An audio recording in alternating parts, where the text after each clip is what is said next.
이 어떤 분야에 20년 동안 종사한 분이 스스로 자신은 그 일에 대한 경험이 20년이라고 자부하기도 합니다. 그런데 그 경력 자부에 대하여 우리가 살펴보아야 할 일이 있습니다. 첫 해, 1년 동안 익힌 기술을 가지고 20년을 계속 반복했다면 그것은 20년 경력으로 인정하기가 어렵다는 겁니다. 그것은 1년 경력을 가지고 20년 동안 반복한 거지. 그 사람에게 20년만큼의 세월만큼의 노하우가 있는 것은 아니다라는 얘기입니다. 그러니까 우리가 경험을 논할 때는 20년 동안 다각적인 연구와 결과, 그래서 이 학교 교수들에게 매년 논문을 써내라고 하지 않습니까? 만약에 매년 논문을 써내라고 안 하면 첫 해에 얻은 경험을 가지고 몇십 년을 반복한단 말입니다. 그러면서 경력을 내세우는데 그 경력은 믿을 만한 것이 못 된다라는 겁니다. 이런 예도 있습니다. 이 사람은 하루에 12시간씩 일하는 사람이었습니다. 그런데 여러 가지 환경적인 상황상 부득이하게 아침 9시부터 저녁 5시까지밖에 일을 할 수가 없었습니다. 날마다 12시간씩 일하는 사람인데 상황이 바뀌어서 아침 9시부터 저녁 5시까지 8시간밖에 일할 수밖에 없는 상황으로 전환됐단 말입니다. 그런데 꼬박 12시간을 걸려야만 해내던 일을 제도가 바뀌어서 아침 9시부터 저녁 5시까지 일을 했더니 그게 되더라는 겁니다. 그러면 오늘 8시간 걸려서 되던 일을 왜 그렇게 많은 세월 동안 꼬박 12시간을 걸려서야만 해냈었냔 말입니다. 우리 생각은 객관적으로 볼 때 그렇게 믿을 만한 것이 못 된다는 것을 우리가 인정해야 됩니다. 그래서 잠언 기자는 자신의 생각을 믿는 자는 미련한 자다라고까지 이야기를 했단 말입니다. 우리가 내 생각을 너무 많이 틀림없다. 나는 틀림없다. 그렇게 믿는 것은 위험합니다. 잠언 28장 26절에서 자기의 마음을 그렇게 함부로 믿지 말아라 라고 잠언 기자가 가르쳤습니다. 오늘 우리는 우리의 생각이 얼마만큼 잘못될 수 있는 것이며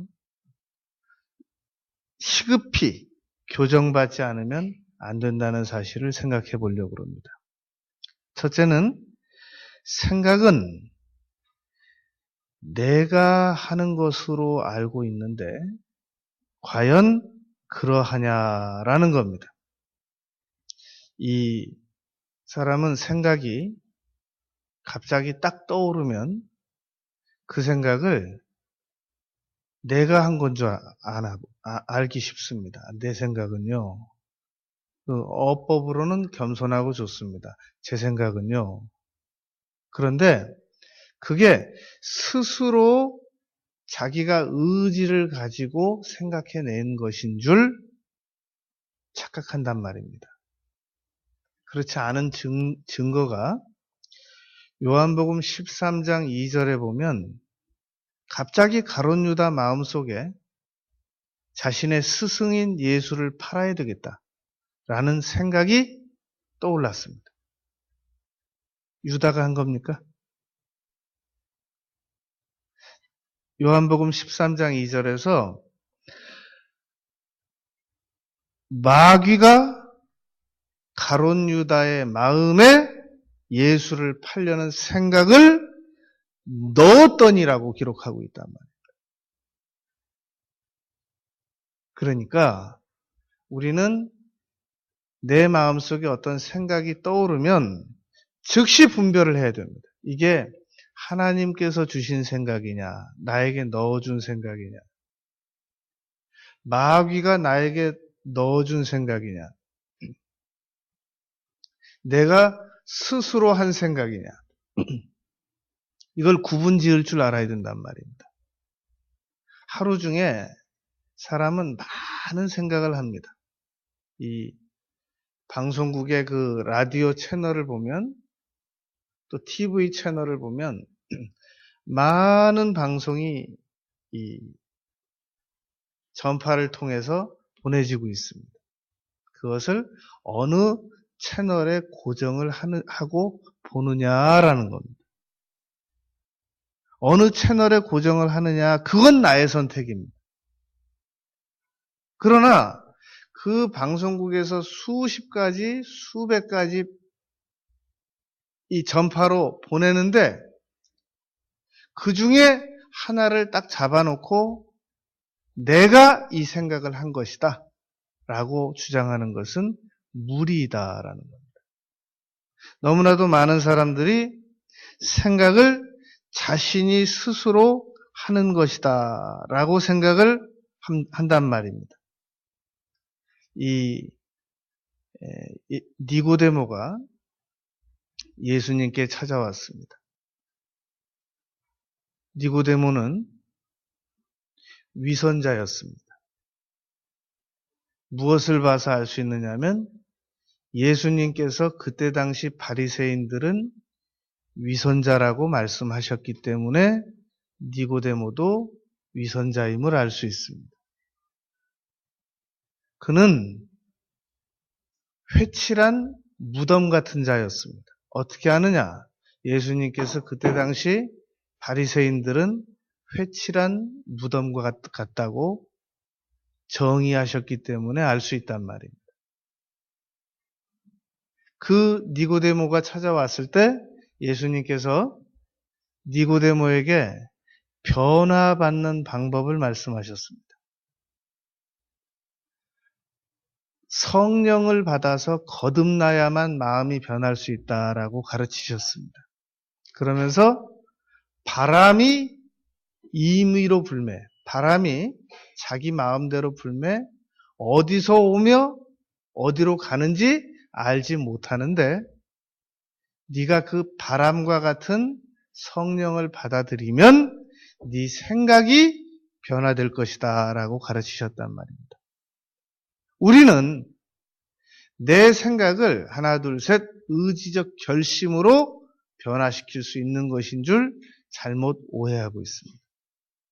생각이 내가 스스로 만들어낼 수 없는 것처럼 나는 절대 그 생각을 하고 싶지 않았는데 가룟 유다 마음속에 마귀가 생각을 넣어준 것처럼 우리 마음속에도 내가 원튼 원치 않든 계속 생각이 진입하고 있습니다. 어떤 생각을 받아들여야 되느냐 하면 마귀가 주는 생각은 거절하고 바람이 임의로 불매, 성령이 주는 생각은 받아들여야 됩니다. 성령이 주는 생각은 붙잡아야 되고 마귀가 주는 생각은 넘겨야 됩니다. 통과시켜야 됩니다. 쫓아내야 됩니다. 마가복음 9장 그 23절에 보면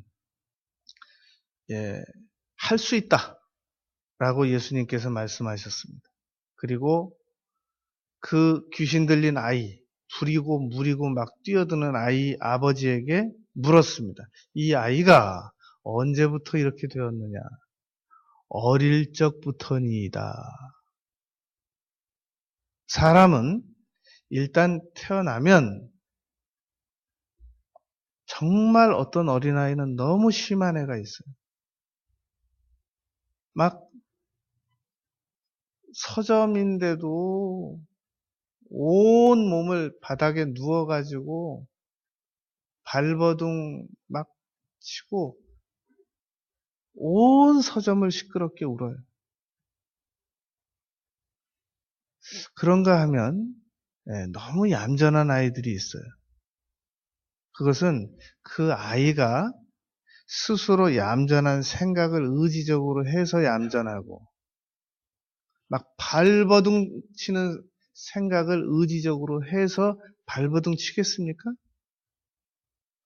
생각이 스스로 만들어낼 수 있다고 믿는 분들이 그렇게 생각한단 말입니다.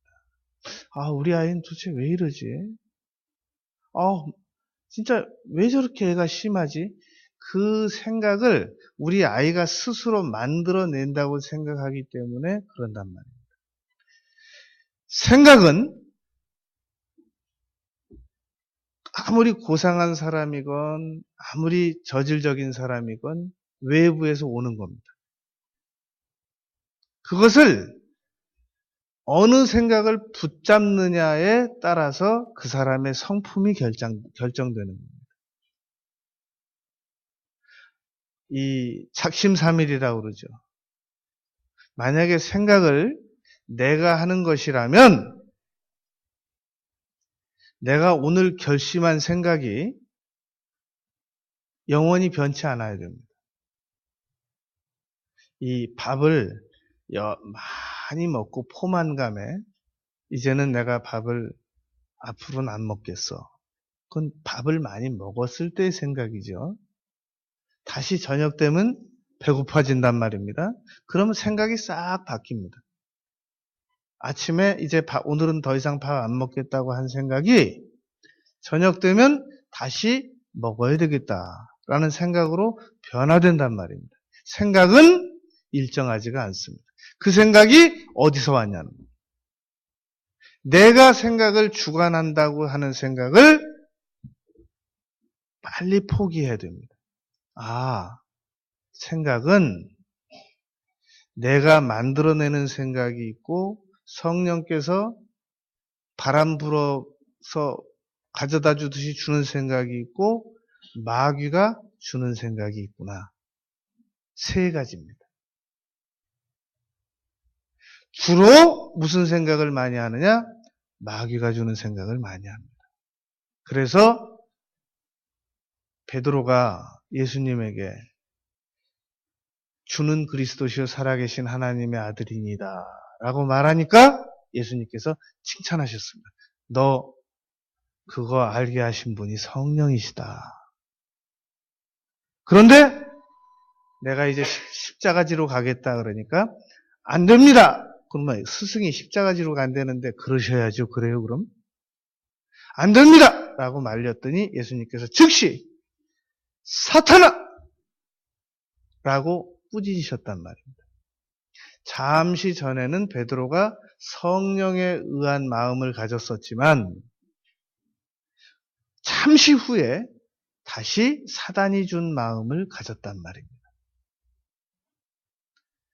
첫째, 생각은 내가 하는 것이 아니라 성령 아니면 마귀 아니면 그냥 환경적으로 와서 내 생각을 점령당하는 것이다 라는 것을 정의 내리고 살아가야 합니다. 주로 성경 말씀을 많이 읽으면 그 순간에는 성령께서 와서 우리 마음을 주관하십니다. 물론 성경 말씀을 읽으려고 해도 마귀가 얼마나 방해하는지 모릅니다. 막 졸렵고 집중이 안 되고 그래서 성경을 볼 때는 꼭 기도부터 드리고 보아야만 고린도후서 4장 4절 혼미케 하는 영이 이 방해를 못하거나 덜 한단 말입니다. 이까짓 건 내가 읽지 뭐 그러고 읽으면 몇 장 못 읽습니다. 그래서 우리 생각은 아주 잘 다루어야 됩니다. 이 생각은 너무너무 위험한 겁니다. 남부 연쇄 살인범은 그 마음 속에, 생각 속에 사람을 하루에 한 명씩 죽여야 되겠다라고 마음을 먹고 체력이 부족해서 하루에 10km씩 달리는 연습을 했다고 그러잖아요. 그 구치소에 가서 그 고백한 내용을 들어보면 사람을 못 죽이니까 정말 미치겠다는 거예요. 그 생각 누가 준 겁니까? 그 사람은 원래 태어날 때부터 악해서 그 사람은 그 사람을 죽여야 되겠다고 하는 생각을 계속 스스로 재생산해내는 것이겠습니까?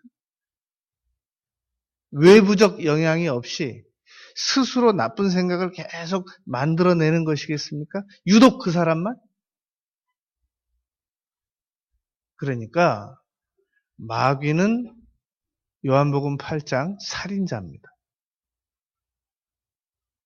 어떤 사람도 마귀에게 사로잡히면 사람을 죽이는 생각에 사로잡혀서 그대로 살아갈 수밖에 없단 말입니다.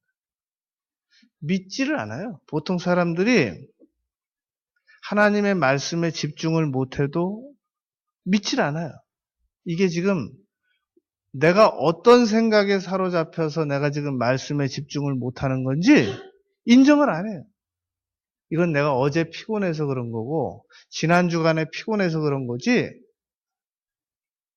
지금 내 생각이 주파수가 잘못 맞아 있다는 것을 인정을 잘 안 해요.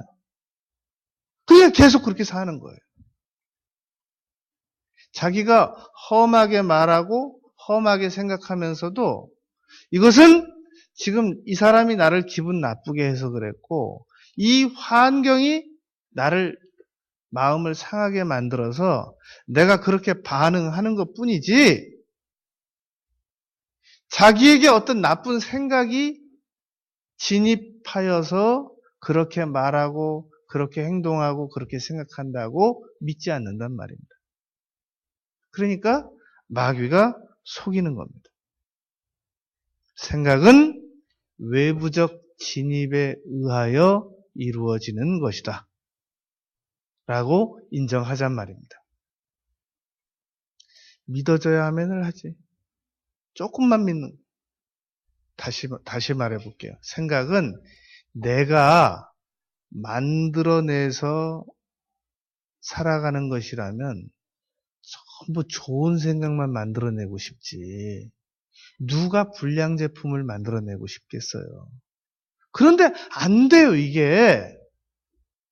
내 속에 막 끓어오르는 분노, 내가 만들고 싶어서 만든 거예요? 진입한 거란 말입니다. 분노의 생각이. 누가 미움을 만들어내고 싶겠어요? 용서를 만들어내고 싶지. 그래서 자꾸 막 미움이 끌어올라요. 생각은 외부적 진입에 의하여 만들어지는 것입니다. 생각은 외부적 진입에 의하여 내게 머물렀다가 계속 머무르든지 가든지 하는 것입니다. 우리 자녀들에게도 똑같아요. 자, 우리 자녀들이 이제 막 태어났어요. 얼마나 이뻐요. 울어도 예쁘고 넘어져도 예쁘고 놀래는 거 봐도 예뻐요. 그런데 내 자녀가 참 좋은 생각, 예쁜 생각만 했으면 좋겠는데 그 아이가 커서 부모한테 대들거든요. 그 아이가 커서 나가서 흉악 범죄를 저질러요. 그 어린 예쁜 아이가. 그리고 그 예쁜 아이가 커서 어떤 아이는 성실하게 자라기도 해요. 무슨 결과입니까? 오늘 본문 말씀인 겁니다. 생각의 결과이다. 사람은 생각이 어떠하면 그 사람이 그 결과만큼 언행한다라는 겁니다. 그러니까 그러잖아요, 부모들이. 그래서 나중에 지쳐가지고 내가 몸을 낳지, 에? 그 마음도 내가 낳았어. 그러잖아요. 애들이 통제가 안 되죠. 왜 안 돼요? 생각이 통제가 안 돼서 그래요. 그 생각을 붙잡으면 돼요. 생각에 고삐를 쥐면 된단 말입니다. 그러니까 그 생각의 고삐를 어떻게 줄 것이냐? 마음을 지으신 분, 심령을 지으신 분, 스가랴서 12장 10절. 그 마음을 지으신 분에게 나가서 도와주세요 라고 말씀드리면 그 마음이 다스려집니다. 잠언 21장 1절 왕의 마음이 여호와의 손에 있은즉 왕의 마음도 여호와의 손에 있다라고 말씀하셨기 때문입니다. 그러니까 바로의 마음을 강팍하게도 하시고 마음을 통제하실 수 있는 정말 어리석은 이 사람들이 누구냐면 아기 낳아놓고 그 아기를 자기가 잘 키울 수 있을 거라고 믿는 부모들이에요. 기막힌 얘기. 누구 마음대로 그 아이를 자기가 마음대로 키울 수 있어요? 그 생각을 움직일 수 있어요? 교만한 생각이에요. 애 한번 키워봐요. 되나? 우리 애는 안 그렇대. 이제 어린 초등학교 키우는 엄마들이나 그러면서 기고만장한 그 부모들 보면 이 청소년 자녀 키우고 청년 자녀 키워서 애 먹어본 부모들은 속으로 비웃어요. 너도 한번 커봐라. 네 맘대로 되나? 지금 저 타워 팰리스에 가면 얼마나 애들이 많이 방황하는 줄 아세요? 집에 안 들어가고 학원장 애들이 애 고등학교 졸업을 못 시켜요. 학원장 애가. 교장 자녀가 학교를 안 가요. 교수 애들이 학교를 안 가요. 어떻게 맘대로 맘대로 하지 그랬어요, 좀. 건방진 얘기예요. 사람 마음은 그렇게 되는 게 아니에요. 지금 내가 내 마음도 못 움직이는데 누구 마음을 움직인다는 거예요. 첫째, 생각은 외부에서 진입되는 것이지 부모가 만들어서 넣어주거나 스스로 만들어서 재생산해낼 수 있는 것이 아니다라는 겁니다. 그러므로 정말로 외부적 진입이 좋아야 돼요. 성령에 의한 진입. 마귀에 의한 진입이 딱 오면 절단납니다. 이제 너무 애가 애를 먹여서 아주 몇 년간 고생하다가 이제 외부적 진입이 성령께서 도와주셔서 불쌍하게 보셔서 애가 좀 정신을 차려요. 또 교만해져요.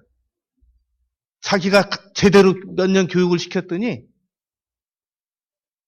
정말 아주 옆에서 보면 기막혀요. 자기가 몇 년 딱 정신 차리고 딱 애들한테 신경 썼더니 마음이 딱 바로 잡히더라나?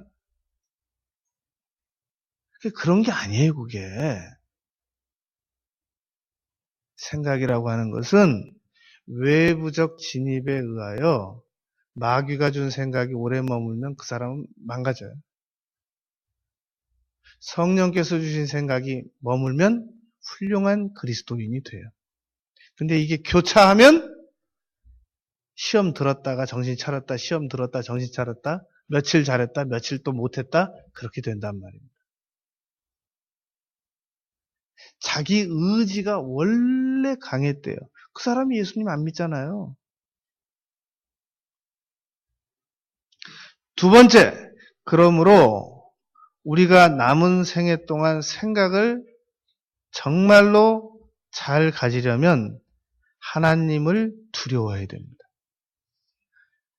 왜 하나님을 두려워해야 되느냐면 사람은 두려워하는 것에 끌려가게 돼 있어요. 두려워하는 것에 꼼짝 못하고 잡히게 돼 있습니다. 내 속에 나를 경외함이 없는 것이 악이요 고통인 줄 알라. 예레미야 2장 19절입니다. 하나님을 두려워하면, 경외하면, 그러면 하나님께서 주신 생각이 그 사람의 마음을 붙잡습니다. 그런데 하나님이 안 두려우면 하나님께서 지시하시는 생각이 그 속에 머무르지 않습니다. 잠언 13장 13절에 보면 말씀을 멸시하는 자는 패망을 이루고 계명을 두려워하는 자는 상을 얻느니라. 이 사람은 무엇을 두려워하느냐에 따라서 그 사람의 언행이 결정이 됩니다. 돈을 두려워하는 사람은 그 돈에 맞게 행동합니다. 아무것도 안 두려워해요. 자녀만 두려워해요. 그 사람은 자녀가 우상이라 모든 것을 자녀 중심으로 움직입니다. 나중에 배반당할지라도 그런단 말입니다. 일이 우상인 사람이 있습니다. 그 사람은 이 일만 중심적으로 움직인단 말입니다. 그러면 우리가 이 세상에서 어떤 것을 절대 불변하는 가치, 어떤 것을 두려워해야만 모든 것을 다 얻을 수 있겠냔 말입니다. 하나님 한 분만 제대로 두려워해버리면 모든 것을 다 얻을 수 있는데 우리는 하나님을 두려워하기보다는 사람을 더 많이 두려워한단 말입니다. 그래서 사울 왕 보고 사무엘이 당신 왜 그랬냐고. 그러니까 내가 백성을 두려워했다. 그래서 왕의 자리에서 해고당한 거잖아요. 하나님 관심권 외로 밀려난 거잖아요. 그러니까 이 자녀를 위해서 결혼을 시킬 때 어떻게 어떤 대상자를 결혼을 시키겠습니까? 뭐 직장도 봐야 되겠고 월급도 봐야 되겠고 키도 봐야 되겠고 인물도 봐야 되겠고 이렇게 기도할 용기는 없으세요? 하나님을 경외하는 배우자를 만나게 해주세요.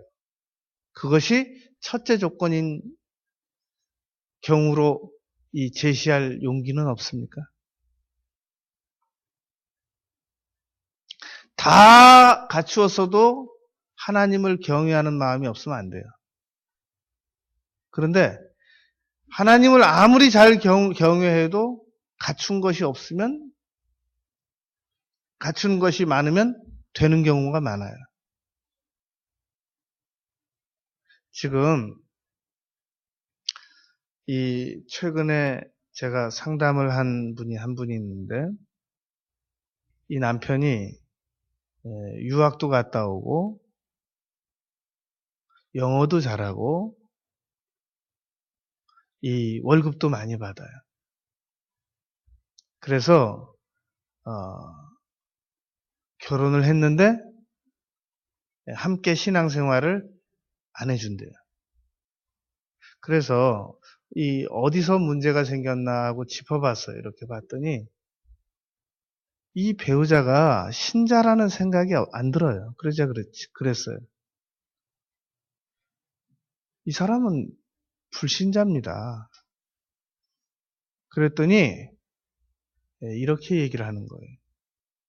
목사님, 요즘에 믿는 남자 찾기가 어려워요. 나를 설득하면서 타일르듯이 얘기를 하더라고요.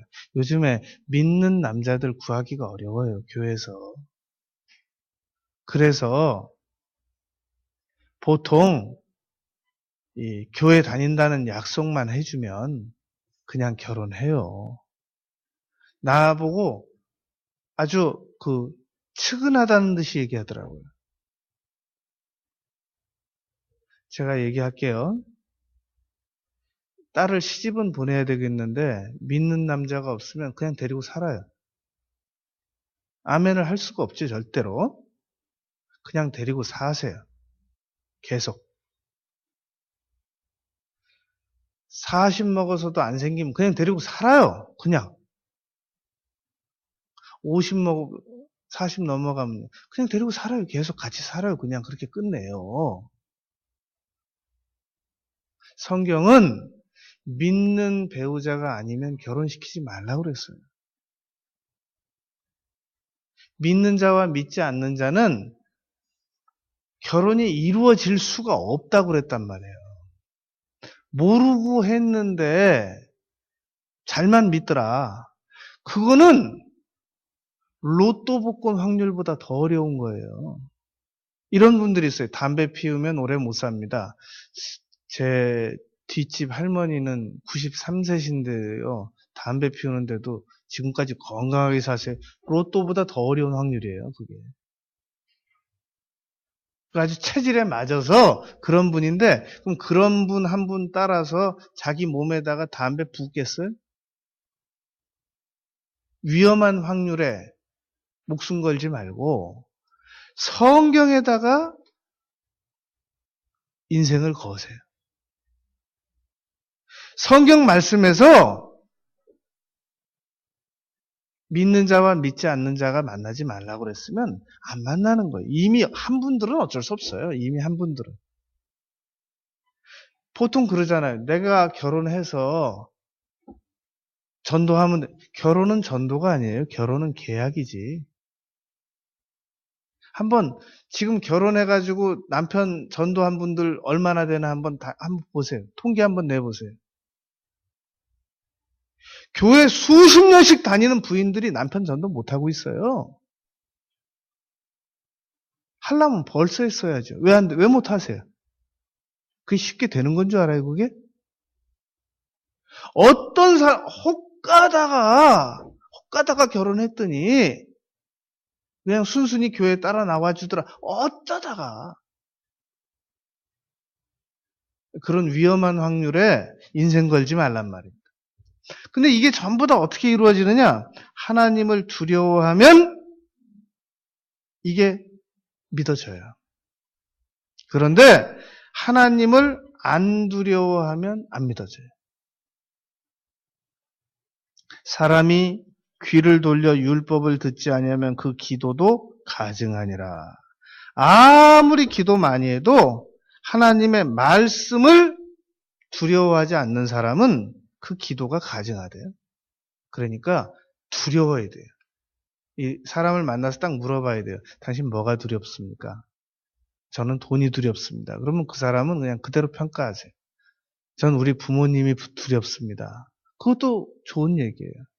어떤 사람에게, 어느 유교학자에게 당신 누가 두렵습니까? 자식이 제일 두렵죠. 그것도 좋은 생각이에요. 자식 두려워하는 사람이 어디 나가서 잘못하겠어요. 그러나 하나님을 두려워할 줄 알아야 된단 말이에요. 가장 먼저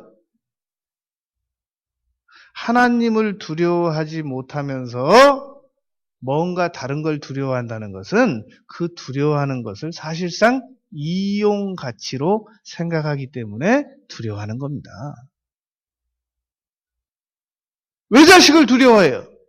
자식을 이용 가치로 여기기 때문에 뭔가 사랑을 공급받을 수 있는 공급원이라고 믿기 때문에 두려워하는 거지. 왜 두려워해요? 계속 주면서 왜 두려워해요? 왜 쩔쩔매요? 뭔가 제2의 이득을 바라기 때문에 그래요.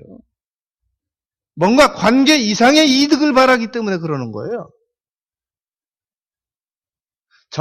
정정당당하게 자기 할 도리를 하는 사람은 그냥 사랑하지 두려워하진 않아요. 하나님을 두려워할 줄 알아야 나머지는 다 안 두렵습니다. 아모스 5장 24절에 오직 정의를 물같이 공의를 마르지 않는 강같이 흐르게 할지어다. 하나님을 두려워할 줄 알아야만 모든 것을 순리대로 흘려보낼 줄 안단 말입니다. 그런데 이 하나님은 어떻게 두려워할 수 있냐면 결심으로는 안 된대요. 이사야서 11장 2절, 3절, 5절 말씀처럼 해야만 하나님을 두려워할 수가 있습니다. 오직 여호와를 경외하는 영, 성령께서 도움을 받아야만 하나님이 두려워질 수가 있습니다. 그러면 성령에 의하여 여호와를 경외하는 즐거움을 삼게 됩니다. 그리고 그러한 사람은 공의를 허리띠로 삼고 성실로 그의 몸에 띠를 삼는다 라고 말씀했단 말입니다. 우리의 생각을 바로잡기 위하여, 생각은 외부적 진입에 의하여 이루어지는 것이므로 잘 선별해서 받아들여야 되겠다라고 결심해야 됩니다. 두 번째, 두려워하는 대상을 바꿔야 되겠다. 자녀를 두려워하면 그 사람은 자녀 중심적으로 움직이기 때문에 하나님도 안 두려워하게 되고 다른 외부적 관계성도 안 두려워해요. 자기 자녀 중심적으로 움직이기 때문에. 부모 두려워하는 것도 좋은데 부모를 두려워하는 사람은 유교적 전통 가치를 부여받아가지고 부모님이 교회 못 가게 하면 교회도 못 가요. 그 노태우 전 대통령을 전도한 분들이 많습니다. 네, 이 노태우 전 대통령이 하는 말이 그겁니다. 어머니가 워낙 불자시라. 어머니 돌아가시면 교회 나가보겠습니다. 아직도 못 나오잖아요. 교회. 부모님을 예우하는 건 참 좋은데 두려워하는 대상에 따라서 그 행동 반경이 결정된단 말입니다. 하나님을 두려워해야 됩니다. 그러면 자유롭습니다. 모든 것을 다 다스릴 수 있게 된단 말입니다. 6.25 때 한 장로님이 이 공산군에게 잡혔습니다. 그런데 매일 이 예수님을 배교하라고 이 고문을 해도 다 배교하는데 장로님만 배교를 안 하더래요. 그렇게 고문을 당해도. 그러더니 한밤중에 그 경찰서장이 불러내더래요. 그 장로님을. 장로님, 저도 유년주일학교 다녔습니다. 지금 저 밑에 있는 예수님 저 배교하겠다고 말한 저 목사들, 장로들, 집사들 내일 아침에 다 총살입니다. 장로님 빨리 도망가세요. 그리고는 유일하게 그 장로 한 분만 풀어주더라는 거예요. 하나님을 두려워할 줄 아는 사람들, 그 사람들이 다른 그 어떤 것도 두려워하지 않을 수가 있단 말입니다. 우리가 하나님을 두려워하면 생각을 통제할 수 있습니다. 아, 이건 하나님께서 원치 않는 거야. 아, 이건 하나님께서 좋아하시는 거야. 통제가 가능합니다. 그러므로 언제든지 내 생각이 올바르게 통제가 되지 않을 때는 하나님을 내가 얼마나 두려움 지수를 얼마나 가지고 있는가, 그걸 점검해 봐야 돼요. 그러면 하나님에 대한 두려움 지수가 현격히 낮아 있음을 발견하게 될 겁니다.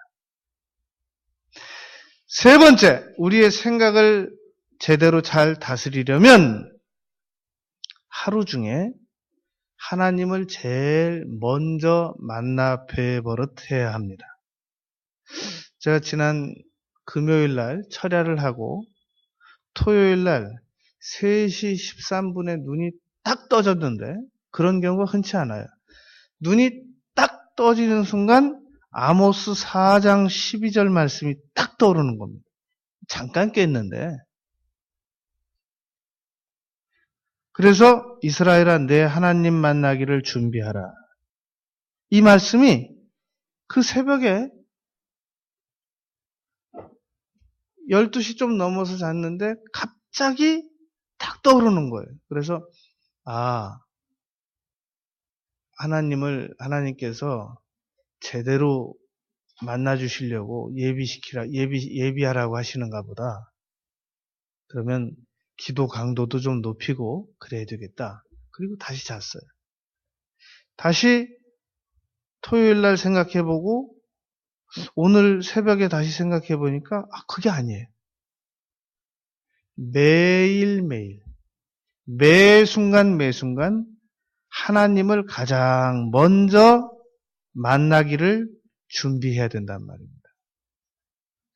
그러면 하나님을 만날 때 그럼 뭘 가지고 나가야 되냔 말이죠. 우리 자녀들이 우리한테 뭘 가지고 와서 기쁩니까? 매일같이 항상 뭘 가지고 와서 우리 자녀들을 만나기가 기쁜가요? 그냥 몸만 와줘도 제 시간에만 와주면 기쁘지 않아요?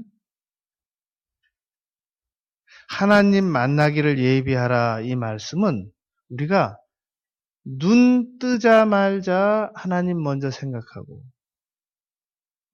눈 뜨자마자 하나님 말씀 먼저 생각하고 눈 뜨자마자 기도해 버릇하고 그러면 그게 하나님을 가장 우선적으로 먼저 만나 뵙는 겁니다. 그러면 그 사람 생각은 하나님 중심적으로 통제가 됩니다. 이 사람 생각 알아보는 방법이 있다고 그러잖아요. 당신한테 지금 100억 주면 당신 제일 먼저 뭘 하고 싶습니까? 적어보세요. 그게 그 사람 생각이라는 거예요. 그 사람 아침에 눈 딱 떴을 때 제일 먼저 생각나는 거. 그게 그 사람 생각이라는 거예요. 그러니까 우리가 생각을 통제할 수 있는 방법, 이 생각이 내가 하는 것 같았는데 외부적 진입에 의하여 이루어지는구나. 내가 두려움의 대상을 바꿔야 되겠구나. 어떤 사람은 직장 두려워하죠. 직장 누가 주셨는지도 모르고 직장 두려워해요. 남자들은 특별히 사업장, 직장 두려워합니다. 그러니까 하나님을 먼저 두려워할 줄 알면 생각이 통제됩니다. 세 번째 방법은 하나님을 자꾸 연습을 하잔 말입니다. 아침에 눈 뜨자마자 하나님을 제일 먼저 생각하는 거. 눈 뜨자마자 하나님께 기도부터 하는 거. 눈 뜨자마자 성경 말씀부터 한 구절 생각하고 움직이는 거. 이거 자꾸 습관을 들이잔 말입니다. 끝으로 네 번째, 우리가 우리의 생각을 통제하기 위해서 현재 내 생각에 떠오른 것들을 전부 성경 말씀으로 검증을 하는 겁니다. 이 백화점에 가면 이 명품이 괜히 명품이 아니라 그 어느 백화점마다 그 지하에 검품실이 있습니다. 그래서 우리 물건은 메이커 있으니까 괜찮은 겁니다. 그러면 무조건 이 매장으로 올려보내는 게 아니라 그 백화점 내에 검품 요원들이 다 검열을 한단 말입니다. 왜냐하면 그 상품에 대한 이미지도 있지만 그 백화점에 대한 이미지도 있기 때문에 이 물건은 안 되겠는데요. 그래서 전부 반품시킨단 말이에요. 명품은 훨씬 더 명품이니까 검품 안 하고도 그냥 올려보내면 되잖아요? 그런 거 없단 말입니다. 명품은 훨씬 더 까다롭게 속까지 다 보고 그래가지고 명품 매장으로 올려보낸단 말입니다. 우리가 우리 생각을 우리 생각은 백화점에 있는 명품보다 더 좋아야 돼요. 함부로 보내면 안 됩니다. 생각이 딱 진입이 오면 그 생각을 성경 말씀으로 분명히 검열을 해서 들여보내고, 이미 진입한 것도 분별을 해야 되겠지만 들어가기 전에 이미 검열을 제대로 해야 된단 말입니다. 그게 사도행전 17장 11절입니다. 베레아에 있는 사람은 데살로니가에 있는 사람보다 더 너그러워서 간절한 마음으로 말씀을 받고 이것이 그러한가 하여 날마다 성경을 상고함으로. 우리가 어린 자녀들을 학교에 보냈어요. 그리고 나서 꼭 학교 갔다 오면 반드시 검사를 해야 됩니다. 오늘 친구들하고 무슨 얘기했니? 그 친구한테 무슨 얘기하대? 새로 들은 얘기는 뭐야? 그러면 애들 입에서 새로 들은 단어들이 툭툭 나옵니다. 그 단어는 쓰면 안 되는데. 그런 말은 누가 하대? 네 짝이 하대? 그러면 그거는 듣기만 하고 따라하진 마라. 그 말은 안 된다. 그 단어는 안 된다. 너 왜 그런 생각을 했어? 그 생각을 하게 된 계기가 뭐야? 그냥 했어. 아니야. 너 분명히 네가 그런 생각을 하게 됐을 때는 분명히 원인이 있어.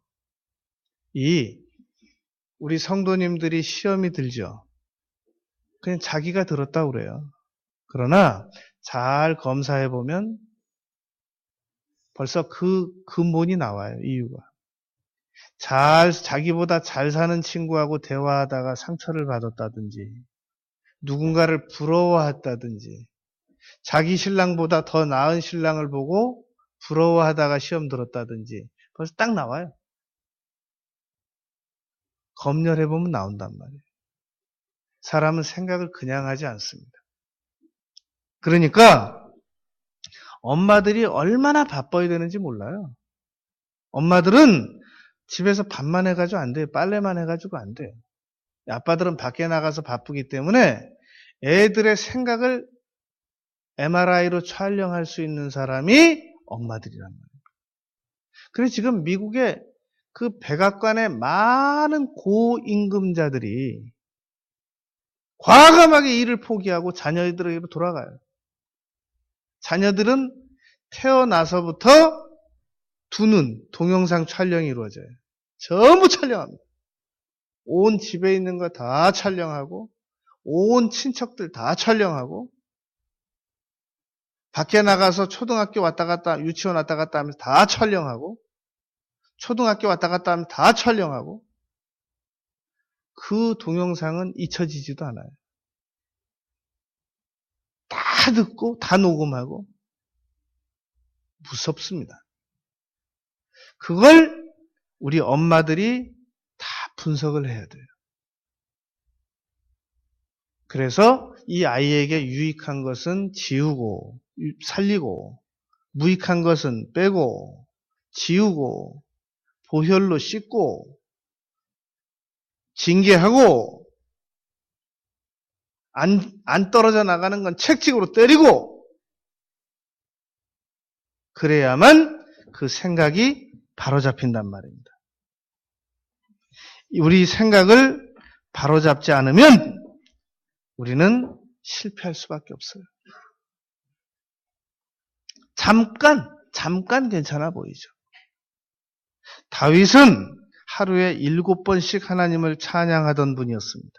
그런 그가 사무엘하 12장 9절에 보면 네가 여호와의 말씀을 업신여기고 나 보기에 악을 행하였느냐.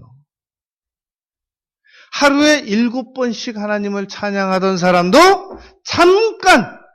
잠깐 시선이 흐트러지니까 하나님의 말씀을 업신여겼단 말입니다. 잠언 1장 30절 나의 모든 책망을 업신여겼음이라. 나의 교훈을 받지 아니하고. 우리가 사람마다 신앙이 좋을 때가 있어요. 뭐 철야하고 막 금식하고 막 새벽 기도하고 좋을 때가 있단 말입니다. 그러나 나무를 보면, 그 나이테를 보면 그 나무는 불 났을 때도 기억하고 있고 홍수가 났을 때도 기억하고 있고 외부적 충격이 있는 걸 나이테가 식물학자들은 다 기억하고 있다는 걸 알고 있습니다. 사람은 신앙이 좋을 때도 있지만 슬럼프 때도 있습니다. 이게 일관돼야 되는데 그러질 못해요. 왜 그러냔 말입니다. 생각이 왔다 갔다 해서 그래요. 이것을 잘 통제해야 됩니다. 사무엘상 2장 30절에 나를 존중히 여기는 자를 내가 존중히 여기고 평생 하나님을 존중히 여길 수만 있으면 얼마나 좋겠냔 말입니다.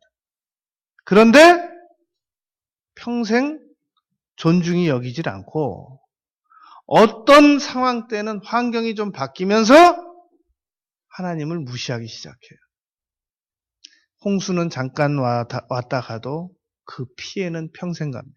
태풍은 잠깐 왔다 가도 그 피해는 평생 갑니다. 쓰나미 잠깐 왔다 가도 그 피해는 평생 갑니다. 하나님을 잠깐 무시하면서 살다가 보내도 그 피해는 평생 가요. 우리가 태어나면서부터 죽는 날까지 호흡을 멈추면 안 되는 것처럼 태어나서부터 죽는 날까지 단 1분도 1초도 하나님을 두려워하는 것을 중단해서는 안 됩니다. 이 우주선에 가서 거기서 어떤 볼펜을 쓰면 볼펜이 잘 나올까 연구를 많이 했습니다. 그래가지고 뭐 얼마나 많은 금액을 투자해서 우주선에 가서도 쓸 수 있는 이 볼펜을 개발하려고 그렇게 많은 돈을 투자했다가 마지막 내린 결론입니다.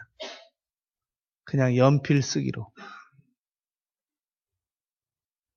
그 연필 쓰면 되지. 뭘 그렇게 많은 돈을 들여가지고 잉크를 거꾸로 해도 잘 나올 수 있는 것을 개발하다가 그렇게 많은 돈을 매몰 비용을 들이냔 말입니다.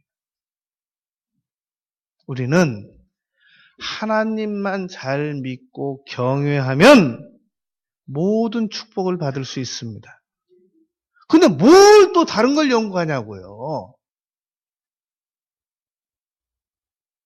뭐 남편 잘 만나면 축복받을까? 부모 잘 만나면 축복받을까? 어디다 뭘 투자하면 축복받을까?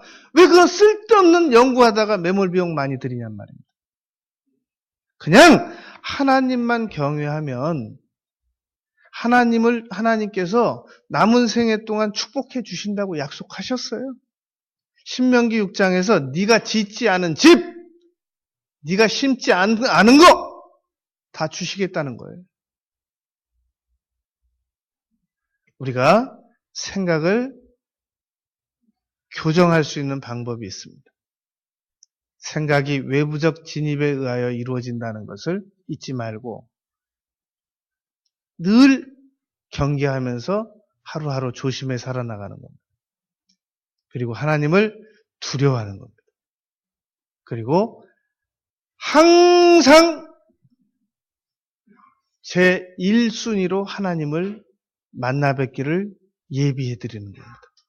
그리고 이미 나에게 이 오랫동안 머물러 있는 이 생각들, 이제라도 늦었지만 말씀으로 하나하나씩 다 검열해서 말씀하고 틀려 어쩔 수 없어요. 나와야 돼요. 생각 다 바로잡아야 돼요.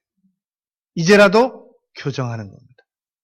이렇게 해서 생각만 바로잡으면 우리는 남은 생에 반드시 축복받으면서 살아갈 수 있습니다.